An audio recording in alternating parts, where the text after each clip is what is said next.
Welcome to the Dad Math Podcast, where we talk about what it's really like to raise a family in this wild modern economy. I'm your host, Greenback Zach Mineur, certified financial planner professional and chief investment officer at Independent Square Advisors.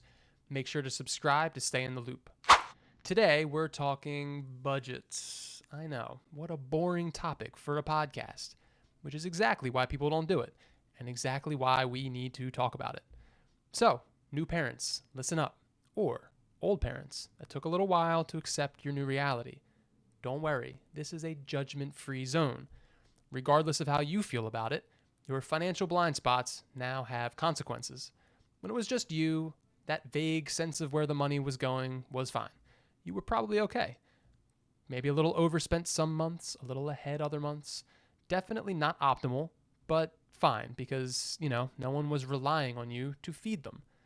But now those little mouths are sitting around the breakfast table like little birds in the nest, except that they can talk and say, I want yogurt. But when you give them yogurt, they say, I don't want yogurt. I want a banana. And they have to eat, so fine, you give them the banana. But then they say, where's my yogurt? And then you realize that you were conned into giving them 2 breakfasts. And 2 breakfasts can be expensive. Did you budget for 2 breakfasts? I didn't think so. Long story short, unless you have hit budgeting escape velocity with your income, vague doesn't really cut it anymore. I see it all the time. Really put together, professional people having literally no idea where their money is going. They know how much their mortgage is and they know how much their car payments are, but that is about it. And I get it. Life is a lot. Kids are really a lot. They're bottomless pits of food and money, and the financial clarity you always meant to create just never happened. So today, we are going to talk about the lifestyle budget. It's the easiest budget you'll ever do. The budget for busy people. The budget for people who do not budget. I promise, there is no app, nor is there a spreadsheet with color-coded and formatted drop-downs. Because honestly, you probably don't need to track every dollar. You just need to know your numbers. So, let's start with why most budgets fail, because they do. The research is pretty clear that the vast majority of people who sit down and build a detailed budget stop following it within a few months. And it's not necessarily a willpower problem, it's more of a design problem.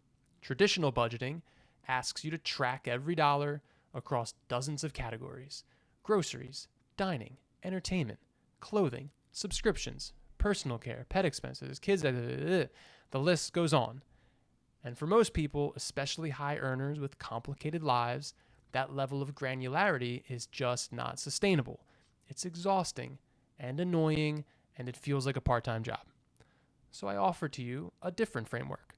I call it the lifestyle budget, and it has 3 parts. Part 1, know your fixed number. Your fixed expenses are the ones that don't change month to month. Mortgage or rent, car payments, insurance premiums, loan payments, childcare. These are the non-negotiables, the bills that are going to come whether you think about them or not. Add them all up, exactly, write it down, remember it. That's your fixed number. A lot of people have never actually done this.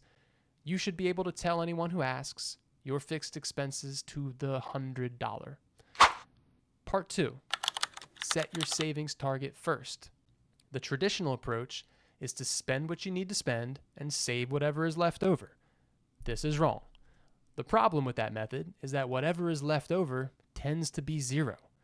Your lifestyle inflates along with your income and eats away at whatever is remaining in your bank account. The right approach is to decide what you're going to save before you spend a single dollar above your fixed expenses. Pay your future self first. Those people will thank you. For most families I work with, I recommend targeting somewhere between 15 and 20% of gross income going to savings and investments. That includes retirement contributions, college savings, and taxable investment accounts. If you're behind on retirement savings, that number might need to be higher.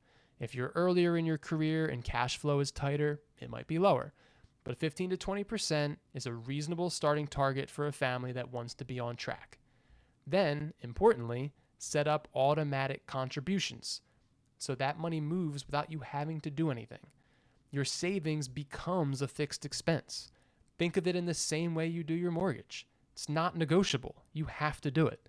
If you do it manually, not only is it another chore to do, but it gives you decision fatigue because you actively have to decide every month to delay gratification. Part 3, give the lifestyle a ceiling. And here's why this method of budgeting is liberating. Because guess what? Everything that's left over after your fixed expenses and your savings, you get to do whatever you want with it. You don't have to track every coffee or every dinner or every kid's activity. You don't need 17 budget categories. You just need to know your ceiling, that total amount your lifestyle gets to spend, and stay inside it. I've run this exercise with many a middle to high income family, and they all tell me the same thing. Often, they do have less money to spend on lifestyle than they did previously because we beefed up their savings. But they get to enjoy their spending a lot more because they aren't stressing out about it. Lifestyle spend is lifestyle spend. We have limited time on this earth, people. We need to enjoy it. Being overly frugal to the point of deprivation is, in my opinion, just as bad as not saving anything at all. So that fancy dinner you went to or the random trip you took your kids on doesn't cause any angst if you know your savings already came out of your account beforehand. Now, I'm a financial advisor, very much not a relationship advisor, but this kind of budgeting only works if both partners are on the same page. If one person is still stressing about the freeness of the lifestyle spend, it stops being so freeing.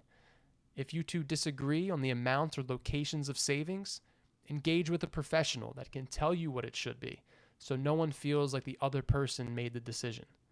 And this doesn't have to be a complicated conversation. It's really just 3 questions. What are we trying to build together? What does our money need to do to get us there?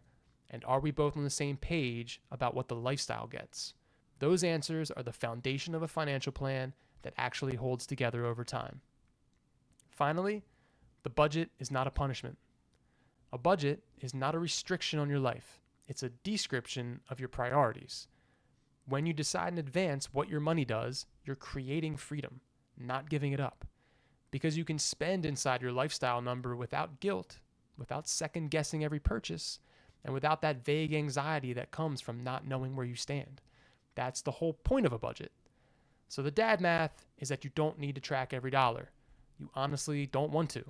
You need 3 numbers: your fixed expenses, your savings target, which comes out first, and your lifestyle ceiling, which is yours to spend however you want to within that number.